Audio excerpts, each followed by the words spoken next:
क्या है हमारा वचन? परमेश्वर और हमारा धन। यहाँ पर 3 बिंदु हैं। पिछली बार आपको ध्यान हो तो मैंने बताया था परमेश्वर का जो सेवा है वो हम 3 प्रकार से करते हैं। पहला है परमेश्वर का घर। पहला क्या है? परमेश्वर का घर। जैसे आप इस घर में आए हैं, प्रभु के भवन में आए हैं, पहली सेवा। दूसरा होता है परमेश्वर का दास। क्या है? परमेश्वर का दास। और तीसरी उसकी सेवा होती है परमेश्वर की सेवा, उसके राज्य काल, उसके सुसमाचार प्रचार के अंदर अपने हाथों को बढ़ाना।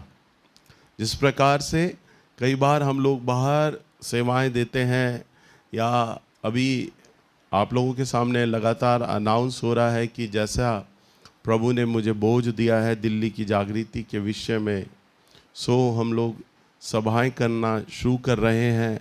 और अभी हमने बाहर एक चर्च भी ले लिया है, और वो चर्च किराए का है, और तमाम उससे जुड़े हुए खर्चे हैं। वो परमेश्वर की सेवा है, प्रभु के राज्य को बढ़ाना, आत्माओं को जीतना, परमेश्वर का वचन दूसरे लोगों तक फैलाना, ये परमेश्वर की सेवा है। तो 3 प्रकार से परमेश्वर को हम अपनी सेवा को देते हैं। आज हम सीख रहे हैं परमेश्वर के दास के विषय में, कि प्रभु अपने दास के विषय में क्या कहता है उसका वचन। अगर हम निकालें प्रभु के वचन में पहला तीमुथियुस की किताब, इसका 5 अध्याय और इसका 17 पद। जो प्राचीन अच्छा प्रबंध करते हैं, विशेष करके वे जो वचन सुनाने और सिखाने में परिश्रम करते हैं, 2 गुने आदर के योग्य समझे जाएं। क्योंकि पवित्र शास्त्र कहता है, दावने वाले बैल का मुँह न बांधना, क्योंकि मजदूर अपने मजदूरी का हकदार है। हाँ, यहाँ पर प्रभु का वचन कहता है जो प्राचीन का मतलब जो अगुवे तुम्हारे बीच में वचन को सिखाने और सुनाने का परिश्रम करते हैं। क्या करते हैं वे लोग? जो वचन को सुनाने और सिखाने का परिश्रम करते हैं, वे दुगने आदर के योग्य हैं। वे क्या हैं? दुगने आदर के योग्य। जो वचन को आपके बीच में रखते हैं, सिखाते हैं, दुगने आदर के योग्य हैं। और क्योंकि पवित्र शास्त्र कहता है कि दावने वाले बैल का मुंह ना बांधना, क्योंकि मजदूर अपनी मजदूरी का हकदार है। दावने में चलते हुए बैल का मुंह, मैंने कई बार आप लोगों को बताया है, मैं फिर बताता हूँ। जैसा कि इस समय हम जो तेल को देखते हैं, सरसों का तेल, अब मशीनों से निकाला जाता है, पर पहले समय में क्या किया जाता था? बैल को एक बड़ी बल्ली के समान बांध दिया जाता था, और वो बल्ली चक्की के पाटों के साथ जोड़ दी जाती थी, और बैल जो होता था एक बड़े से हॉल के अंदर गोल गोल घूमता था। तो चक्की, तब तो बिजली नहीं होती थी, अब तो बिजली हो गई, मोटर चलती है और जो खल है वो पिस जाती है, पर पहले वो बैल उसको गोल गोल करके पीसता था। तो तेली क्या करता था? जो तेल निकालता था उसी में से आधा किलो खल लेकर बैल के मुंह में डाल दिया करता था। वो इसीलिए डालता था ताकि बैल जब उसके अंदर चलेगा तो उसका मुंह सूखेगा, जब सूखेगा तो वो बैठ जाएगा, आगे नहीं बढ़ेगा। तो उसके मुंह में वो खल इसलिए डाल दिया करते थे ताकि वो चबाएगा तो उसके मुंह में लार बनी रहेगी, गीलापन बना रहेगा। आप देखते हैं ना, कई बार भैंसें जब चारा जल्दी खा लेती हैं तो भैंस जो होती है उसे चबाती है बाद में, और एक सफ़ेद झाग उसके मुंह से गिरता रहता है। तो लार बनी रहती थी बैल के मुंह में, ताकि बैल उसको सारा दिन चबाता रहेगा और वो लार उसके मुंह में बनी रहेगी, गीलापन, गले में तरावट रहेगी, और बैल चलता रहेगा। और कई किलो जो खल होता था वो तेली इस तरह से बैल से पिसवा लिया करता था। आधा किलो, 1 किलो खल दिया, परंतु इतना सारा काम वो उससे ले लिया करता था। प्रभु का वचन अपने दास को जो उपमा देता है वो बैल के समान देता है। कहता है दावने में चलते हुए बैल का मुंह ना बांधा जाए। यानी जो दास जो प्रभु की सेवकाई दे रहा है उसका मुंह ना बांधा जाए। अब उसने मुंह में तो कुछ रखना नहीं है, परंतु उसकी जो ज़रूरतें हैं, आज हम सब की ज़रूरतें किन चीज़ों से हैं? पैसों से जुड़ी हुई हैं। हम सुबह जैसे ही उठते हैं और रात देर तक हमारी जेब से पैसा जाता रहता है, हम कोई ना कोई खर्चा करते रहते हैं, है ना? तो जो पैसा है वो एक दास के लिए बहुत आवश्यक है। और पैसे को लेकर अब आप ही अपने ऊपर ले लो। आपके पास अगर पैसा ना हो तो आपको दिक्कत होने लग जाएगी, पैसे का अभाव होगा, कमी आएगी, चिंता बढ़ जाएगी, आपका किसी काम में ठीक से मन नहीं लगेगा, क्योंकि पैसा आपके पास नहीं आपकी ज़रूरत को पूरा करने के लिए। ऐसे ही भाई वो भी तो इंसान है जो प्रभु का दास है, चाहे वो छोटा है चाहे वो बड़ा है तो उसे भी पैसे की आवश्यकता है। अपने परिवार को चलाने के लिए पैसे की आवश्यकता है, अपने व्यक्तिगत खर्चों की ज़रूरत के लिए उसे पैसे की आवश्यकता है, सेवा को चलाने के लिए उसे पैसों की आवश्यकता है। तो पैसा जो है ना, धन के लिए एक बहुत बड़ा साधन है, बहुत बड़ा। तो प्रभु, अगर आप प्रभु के वचन को, बाइबल को पढ़ें तो हर एक जगह पर, बाइबल के हर एक पेज पर परमेश्वर ने ना धन का जिक्र किया हुआ है। आज कई पादरी लोग बोलते हैं हम है ना धन के लालची नहीं है, इसलिए हम धन की शिक्षा नहीं देते, हम धन के बारे में नहीं बताते। इस कारण से उनकी ज़्यादा धार्मिकता, ओवर धार्मिकता जिसे कहते हैं ना, प्रैक्टिकल बातों को नहीं सोचते, ओवर धार्मिकता जाने से, ज़्यादा वचन में चले जाने से वो खुद भी सारी ज़िंदगी गरीब बने रहते हैं, कलीसिया भी उनकी गरीब बनी रहती है, और परमेश्वर की जो सेवा है ना वो धन के अभाव से कष्टदायक हो जाती है, प्रभु की सेवा बढ़ नहीं पाती है। जो धन है वो परमेश्वर के राज्य को बढ़ाने के लिए बहुत बड़ा माध्यम है। तो धन की आवश्यकता, बैल का मुंह ना बांधा जाए, यानी धन की आवश्यकता अगर प्रभु के दास की कमी रह गई ना तो वह वचन की सेवा को नहीं दे पाएगा। समझ पा रहे हैं आप लोग?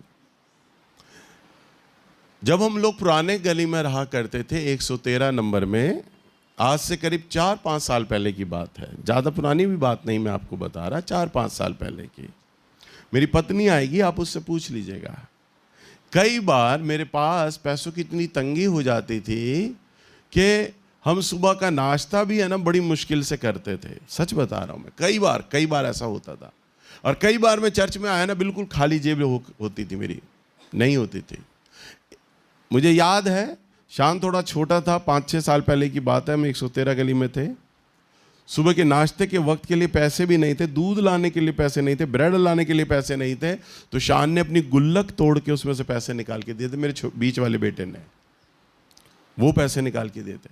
अब आप विचार करें, उस तनाव में मैं चर्च में आ रहा हूं, और ये बात मैं किसी को कह नहीं सकता, मैं कलीसिया में किसी के सामने नहीं रख सकता, प्रचारकों के सामने नहीं रख सकता।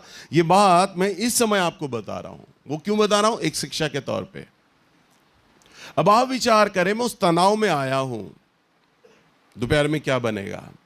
चर्च में यहां पे दाल आती है बन के, प्रचारकों के लिए दाल आती है, अब 2-2.5 किलो दाल खरीदनी है, कैसे उसका इंतजाम किया जाएगा? अब तो आज प्रभु के अनुग्रह से प्रभु ने मेरे सामने अब धन की समस्या हटा दिया है।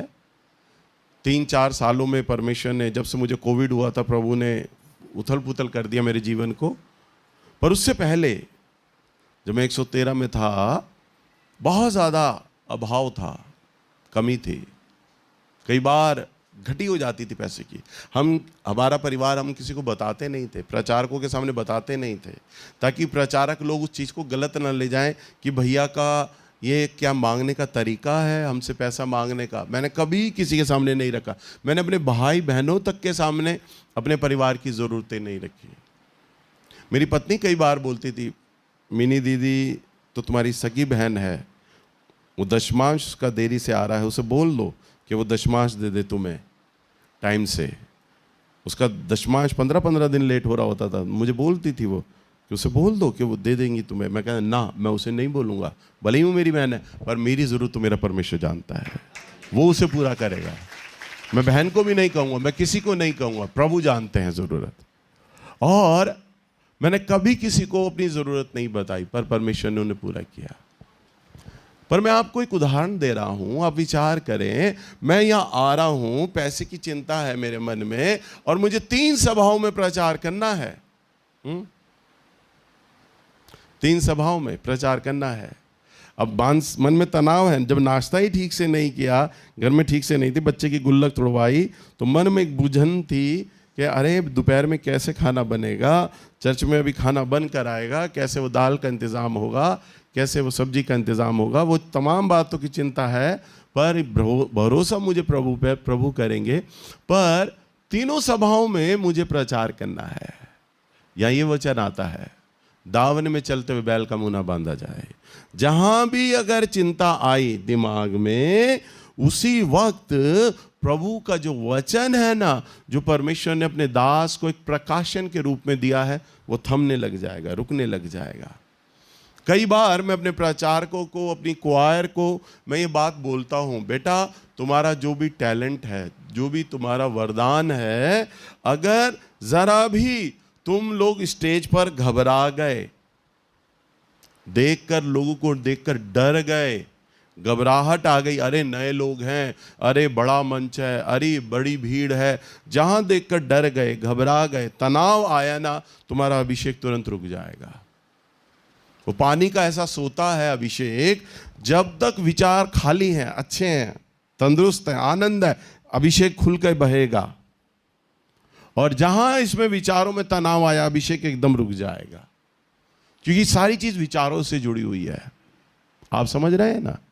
अब मैं वचन का प्रचार कर रहा हूं, प्रभु ने मुझे अभिषेक तो दिया है वचन प्रचार करने का, प्रकाशन तो एकदम से आ रहा है, बता रहा है, पर अगर यहां पर विचारों में तनाव आ जाएगा ना, चिंता, तो प्रभु का जो वचन का प्रकाशन है ना, वो रुक जाएगा।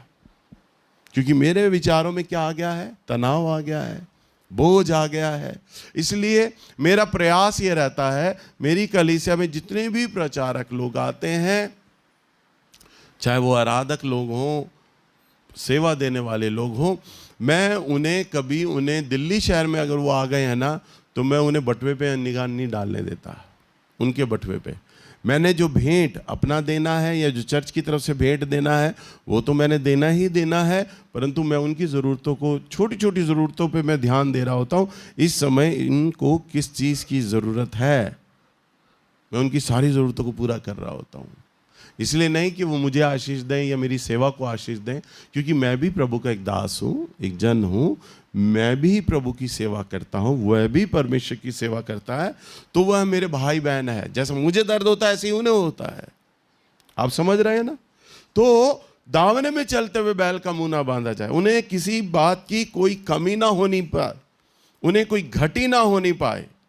तो लिखा है 18 पद में, क्योंकि पवित्र शास्त्र कहता है, सुनो ध्यान से, पहले क्या कहता है? क्योंकि पवित्र शास्त्र कहता है दावने में बैल का मुंह ना बांधा जाए, क्योंकि मजदूर अपनी मजदूरी का क्या है? हकदार है। हालेलुया।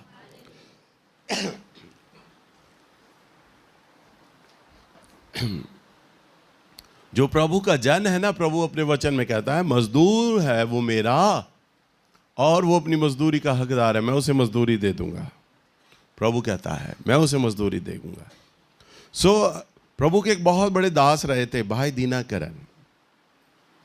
वो अपने शुरुआती दिनों की गवाही बताते हैं कि मैं एक जगह प्रचार करने को गया अपने परिवार के साथ, और अब तो उनके जो बेटे पॉल दीनाकरण है वो बड़े हैं, जवान हैं, वो सेवा संभाल रहे हैं। पर वो बताते जब पॉल छोटा था, मेरी बेटी छोटी थी, मेरे 2 बच्चे थे छोटे छोटे, तो वो मेरे साथ प्रचार पे जाते थे। तो जब वो प्रचार पे गए तो एक परिवार ने उन्हें, घर से जब निकलने लगे प्रार्थना करके, तो एक परिवार ने उन्हें बिस्कुट का पैकेट रैप करके दिया कि भाई आप हमारे घर में आए हैं तो बच्चों के लिए हम आपको बिस्कुट दे रहे हैं। तो एक बाप को बड़ी खुशी मिलती है, अरे मेरे बच्चों के लिए वो दिया है, बिस्कुट दिया है। आपके बच्चों को कोई बड़े प्यार से कुछ दे खाने को, आपको कितनी खुशी मिलेगी, अरे मेरे बच्चे को पूछा गया है ना? तो बच्चे के लिए बिस्कुट का पैकेट रैप करके दिया। बच्चे भी उसी समय पापा को कह रहे, पापा बिस्कुट दो ना, बिस्कुट दो। उन्होंने कहा हाँ बेटा, घर जाके दूंगा मैं। अब वो घर गए तो घर में घुसते के साथ ही, बाप सोचे छोटे बच्चे हैं, उन्हें पता है कि पापा को खाने की चीज़ मिली है, तो घर का ताला भी नहीं खोलने दिया होगा। बच्चों ने तो डिमांड शुरू कर दी होगी, आप हमें अभी दो, अभी दो, अभी दो। तो बाप ने, ब्रदर दीनाकरण कहते, मैंने जैसे ही बिस्कुट का पैकेट खोला ना, तो उन्हें एक बिस्कुट का पैकेट अजीब सा जान पड़ा। उन्होंने चारों तरफ से घुमा के देखा, तो बिस्कुट मालूम है किस चीज़ के थे? कुत्ते के बिस्कुट थे। वो इंसान को खिलाने वाले नहीं थे, कुत्ते के बिस्कुट। और कुत्ते के बिस्कुट वो भी ठीक नहीं थे, एक्सपायर हो चुके थे, 2 साल पुराने। एक्सपायर हो गए थे, खराब हो गए थे।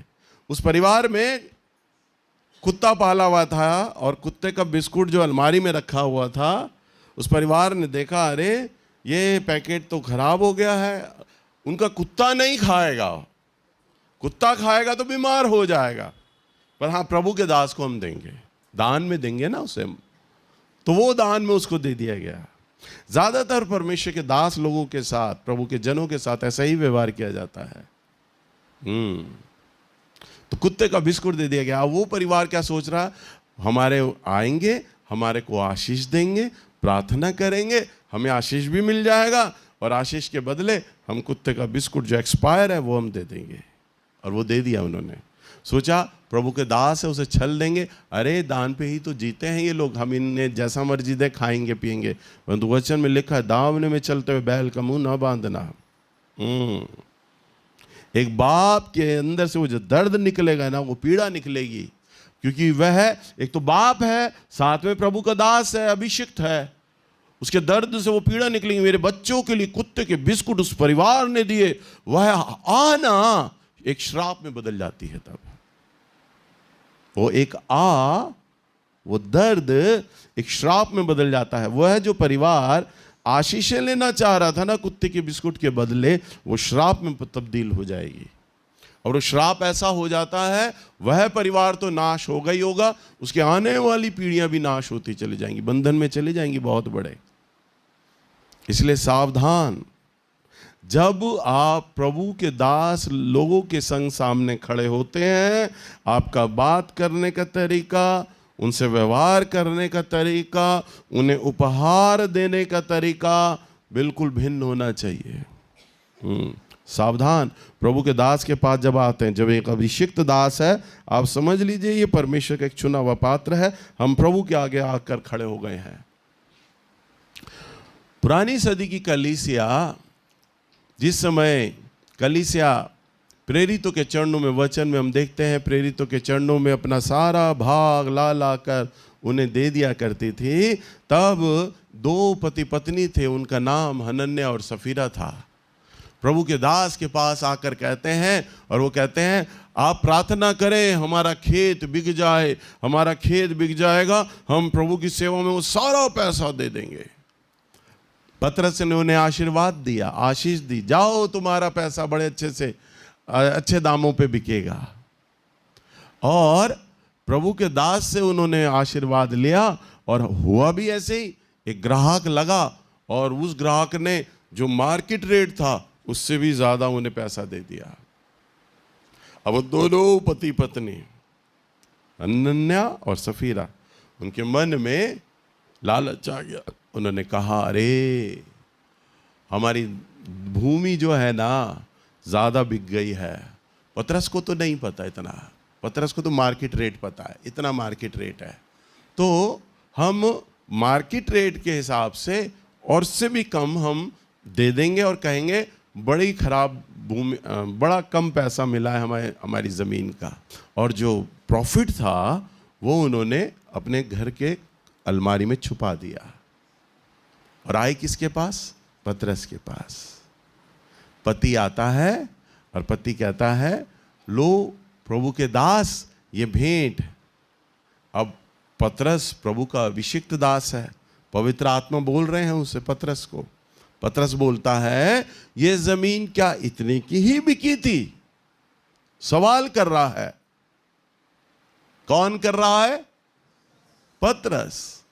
अब वो अभिषिक्त दास है, उसे पता है पवित्र आत्मा ने मुझे बता दिया है कि इतने की नहीं बिकी, और उससे सवाल अनजान होकर पूछ रहा है क्या इतने की ही बिकी थी? वो कहता है हाँ इतने की ही बिकी।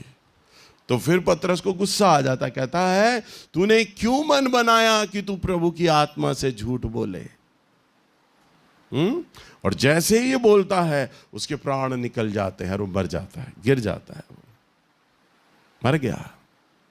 अब वो कहता है जाओ इसे गाड़ दो। वो गाड़ने वाले चले जाते हैं।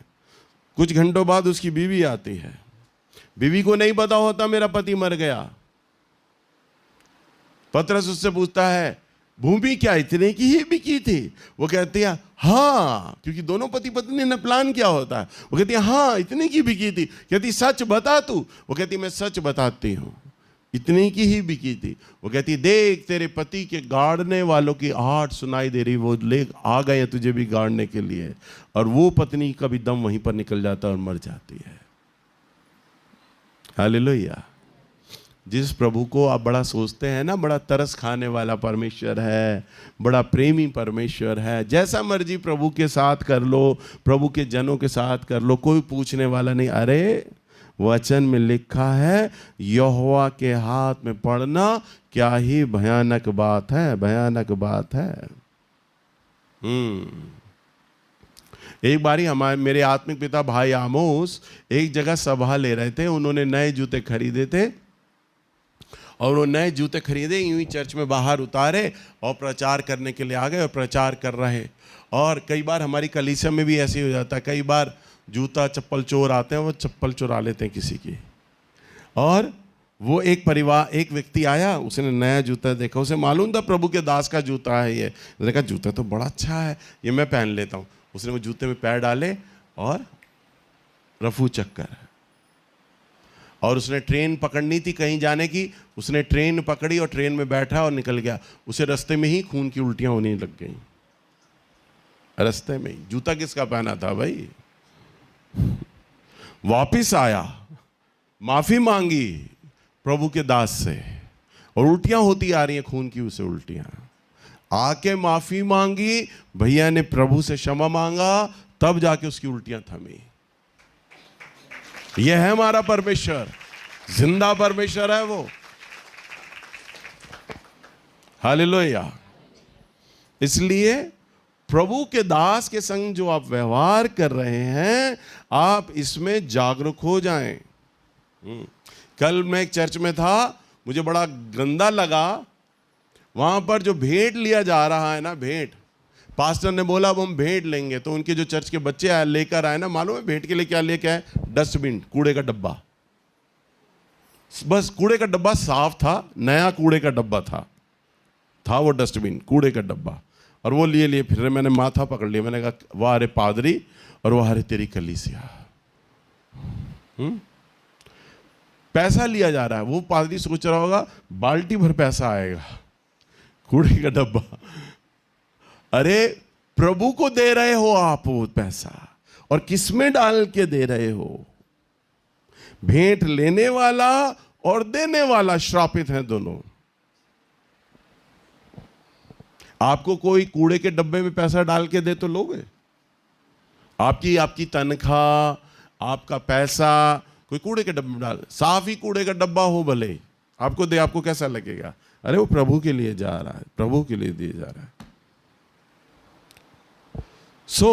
प्रभु के वचन में अगर हम देखें, मत्ती की किताब 10 अध्याय और इसका 40वां पद, जो तुम्हें ग्रहण करता है और जो मुझे ग्रहण करता है वह मेरे भेजने वाले को ग्रहण करता है।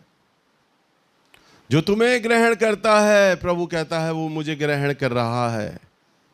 और प्रभु के दास के विषय में प्रभु कह रहे हैं, ये जो भी प्रभु का दास है, प्रभु कहता है जो अगर तुम उसको ग्रहण करोगे तो वो मुझे ग्रहण कर रहा है, और जो मुझे ग्रहण कर रहा है वो मेरे भेजने वाले को अर्थात परमेश्वर को ग्रहण कर रहा है। अब आप विचार करें, आपके दरवाजे पर कोई सैमसंग कंपनी का कोई सेल्समैन आ जाए और वो आपको कहे कि महाशय मैं सेल्समैन कंपनी से आया हूँ, आपको जो भी सैमसंग कंपनी का चाहिए वो मैं आपको दे सकता हूँ। अब आप बोलोगे भाई हमें टीवी चाहिए, टीवी मिल जाएगा? वो कहेगा हाँ टीवी मिल जाएगा। वो आपको बुक दिखाएगा, कैटलॉग दिखाएगा, टीवी का कौन सा मॉडल लेना है आप ले लीजिए। वो आपको वो सारा किस्तें भी बता देगा, डाउन पेमेंट भी बता देगा, और वो आपको कहेगा मैं छूट भी दिला दूंगा आपको, और वो छूट भी दिला देगा। सैमसंग कंपनी आपके दरवाजे पर नहीं आती पूरा का पूरा प्लांट, पर उसका एक व्यक्ति आपके पास आ जाता है।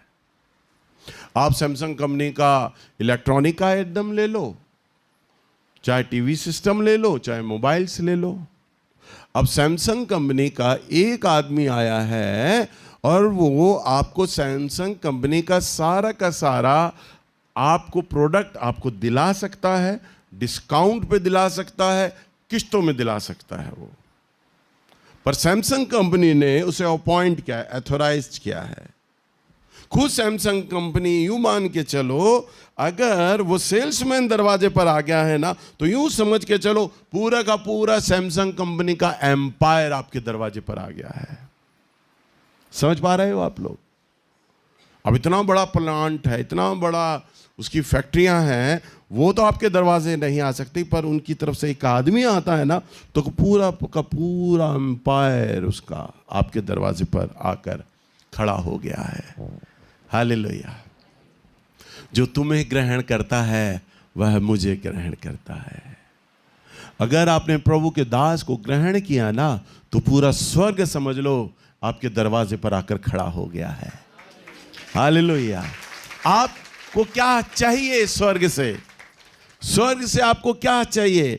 क्योंकि जैसे सैमसंग कंपनी ने उसको एथोराइज किया है, अपॉइंट किया है आपको दरवाजे पर चीज देने के लिए, ऐसे ही परमेश्वर ने अपने दास को एथोराइज किया है, अपॉइंट किया है, मेरी सेवाएं दो जाकर। समझ पा रहे हैं?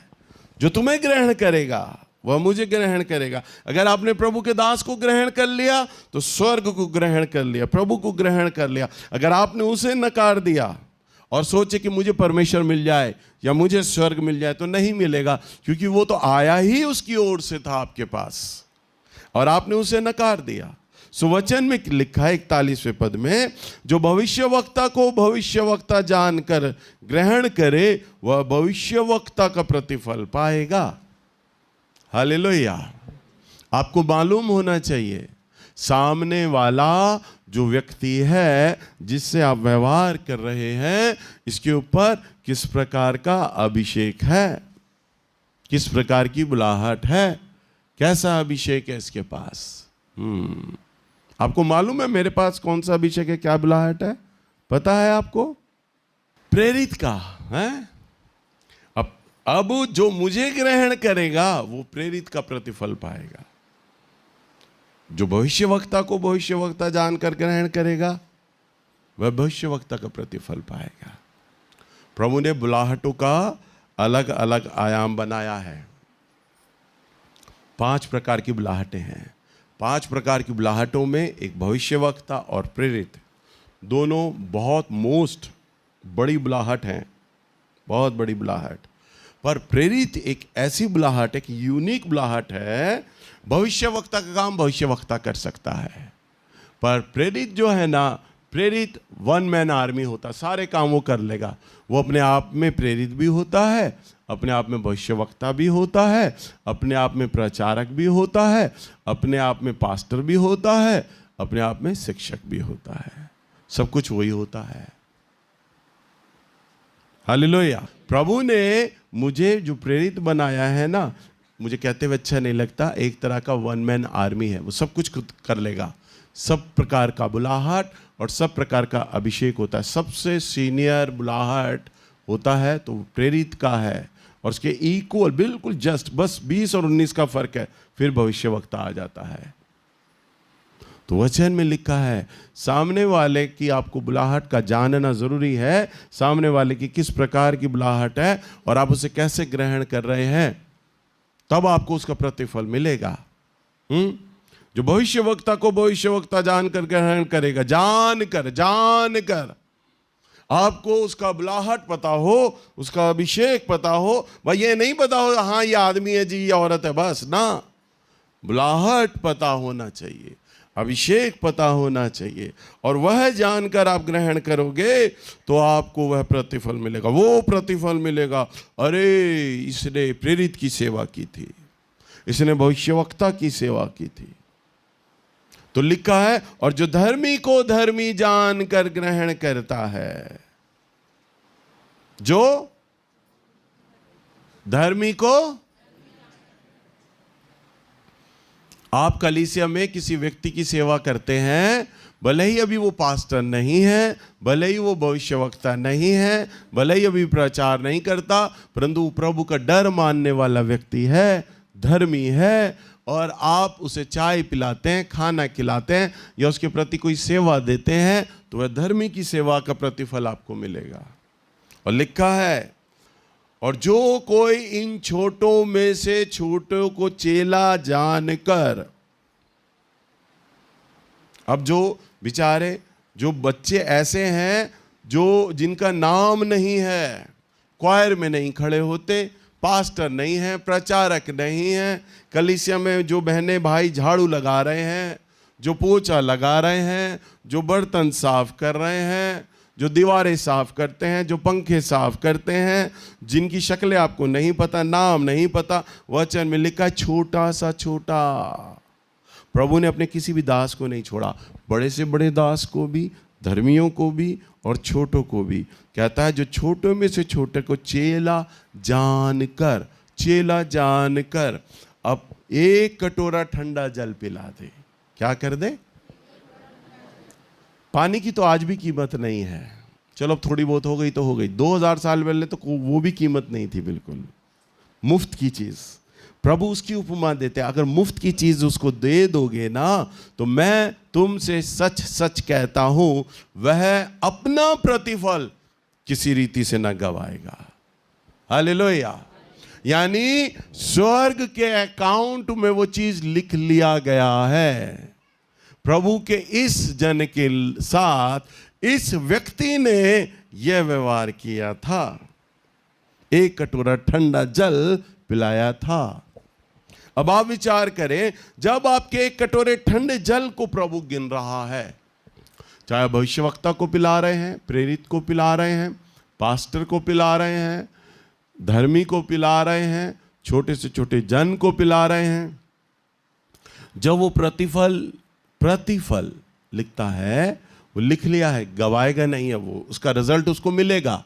अब सोचो, अगर आप उसके संग दुर्व्यवहार कर दोगे, पास्टर के संग, भविष्यवक्ता के संग दुर्व्यवहार कर दोगे, धर्मी के संग दुर्व्यवहार करोगे, छोटे से छोटे दास के संग दुर्व्यवहार करोगे, तो आपको उसका क्या फल मिलने वाला है? हालेलुया।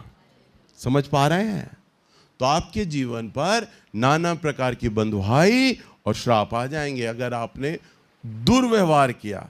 जैसा मैंने आपको उपमा दिया था, मेरे आत्मिक पिता प्रेरित हैं, तो उनके जूते जब चुराए गए ना, तो सामने वाले को खून की उल्टियां होने लग गई, क्योंकि उसने प्रेरित के जूते चुराए थे। इसलिए आप सामने वाले को जो उसके ऊपर बुलाहट है, जो अभिषेक है, वो किस हिसाब का है, आपने वह देखा, जाना और न भूला, और आपने उसके संग व्यवहार कर दिया। बोल चाल में चाहे प्यार से, जो व्यवहार, जैसा भी व्यवहार आप करोगे ना, प्रभु कहता है मैं उस स्वर्ग में लिख लूंगा, और आपको उसका रिजल्ट मिलना ही मिलना है। दुनिया की कोई ताकत नहीं जो उसको रिजल्ट को रोक दे, मिलना ही मिलना है आपको। हालेलुया। अब आप समझ रहे हैं?